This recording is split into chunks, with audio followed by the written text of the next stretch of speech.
The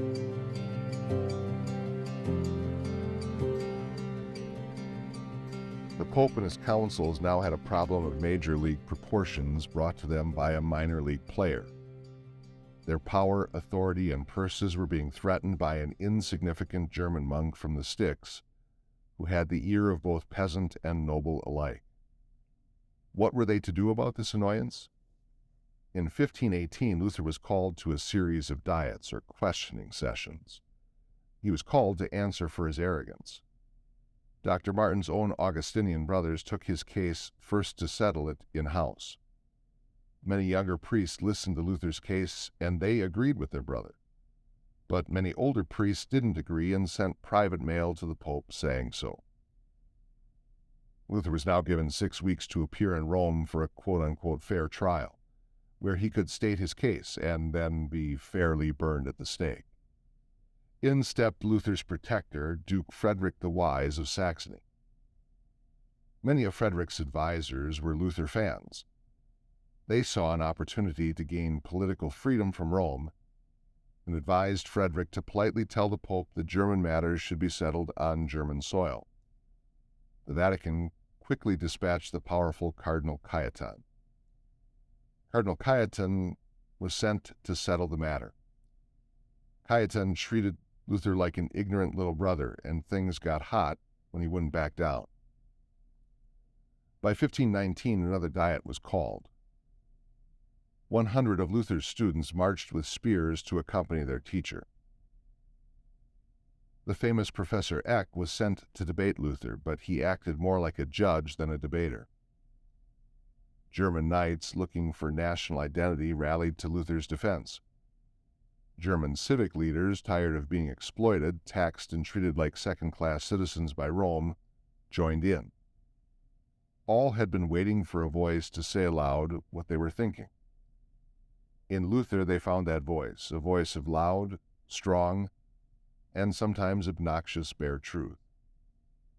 Along with these political opportunists, sincere Christians who believed indulgences to be wrong joined in from pulpits and classrooms, all ready to stand up and say, "Enough."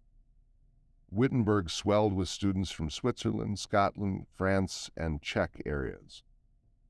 They were thrilled to be in the place where Dr. Luther was changing the world. Luther's writings became bolder. In a small best-selling pamphlet on the Babylonian captivity of the Church, the troublemaking professor charged religious leaders with enslaving the people of God. The sacraments, particularly baptism and communion, were free gifts. The Church did not own them, and it did not own the people. Luther went even further. He began to teach that the office of Pope was the Antichrist, because it was going against the clear truth of the Bible. Debate intended as a university conversation was now the hot topic at every dining room table in Germany. It spread to Rome, France, Spain, Switzerland, and even England. All 600 copies of the 95 Theses printed in France and Spain sold out quickly. Political cartoonists and satirists had a field day. One popular cartoon showed the Pope as a donkey playing bagpipes. One depicted Luther as a 7-headed monster. Another had Luther literally bowling the Pope over. Luther was keeping 2 printers busy around the clock. Religious debate now took on political overtones. Peasants looking for someone to champion their rights rallied behind the brave German monk's cause. In his pamphlet addressed to the German nobility, Luther said everyone was equal before God. Kings, serfs, priests, and laborers were all nobility. They all had rights, and they all deserved respect. This was the Emancipation Proclamation of its day.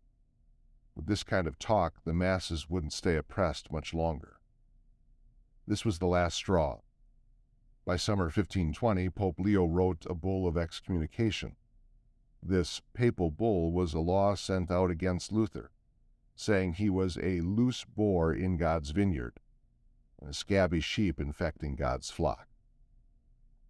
It placed Luther under arrest. The only problem, Luther wasn't in Rome. he was under Duke Frederick's care, and his protector wasn't about to let this popular professor of his now prestigious university fry. When Luther received the bull, he showed it to his students at a bonfire outside the Wittenberg city gate, busy burning the Pope's writings, smearing mud on them, and dumping them into the river. They urged Martin to throw his letter into the flames.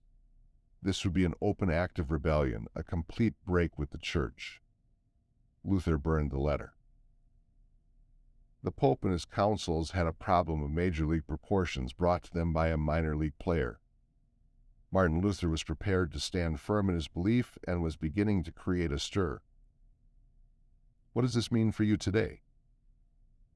As you get ready for the Catechism event this Sunday, consider this question. Do you feel strongly enough about your faith convictions to not only protest when your biblical beliefs are attacked? Are you also willing to stand firm in the face of social pressure, to stand up for what God teaches?